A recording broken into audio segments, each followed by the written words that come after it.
Hello and welcome to Last Week Tonight. Tonight we're diving into the murky depths of international diplomacy, specifically the Indus Waters Treaty between India and Pakistan. Think of it like a roommate agreement, but for rivers, and with the constant threat of nuclear annihilation. Not ideal, right? Signed in 1960, the treaty was meant to be a beacon of cooperation. It divided the Indus River and its tributaries between the two countries. India got the eastern rivers. Pakistan got the western ones. It was a big deal, especially for Pakistan. This treaty essentially controls the tap for their agriculture, their economy, their very existence. But like any good roommate situation, things haven't always been smooth sailing. The treaty has survived wars, political turmoil, and even the occasional passive-aggressive dishwashing incident. But now it faces a new challenge, a suspension. That's right, India hit the pause button on the treaty last month. Why? Well, that's where things get even more complicated. Remember that whole constant threat of nuclear annihilation thing? Yeah, things got a little too real recently. Both sides started lobbing accusations faster than a tennis match at Wimbledon.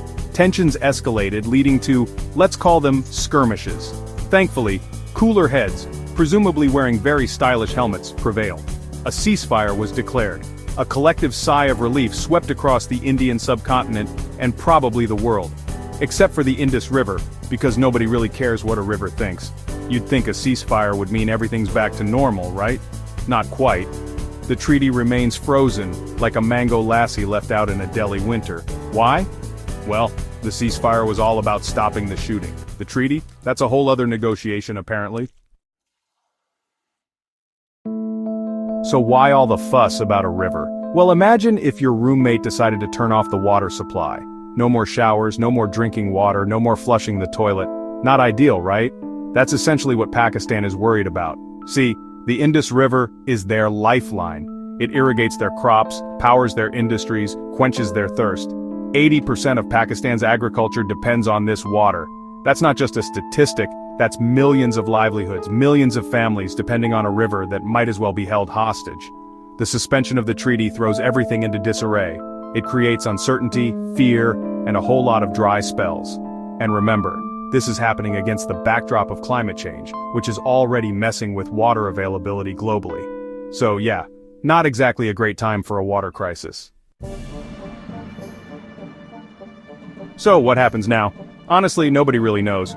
The situation is about as clear as a glass of Ganges water. The treaty remains suspended, negotiations are at a standstill, and the clock is ticking. The good news? The monsoon season is just around the corner. That should bring some much-needed rain, hopefully easing the tension, literally and figuratively. But the monsoons are a temporary fix. They can't wash away the underlying issues. The future of the Indus Waters Treaty, and indeed the relationship between India and Pakistan, hangs in the balance. Will they find a way to share this vital resource peacefully and sustainably, or will they let this dispute turn into something far more destructive? Only time will tell. But one thing's for sure, the fate of millions hangs in the balance. That's our show for tonight. Don't forget to tip your waitstaff. And for the love of all that is holy, please, share your water.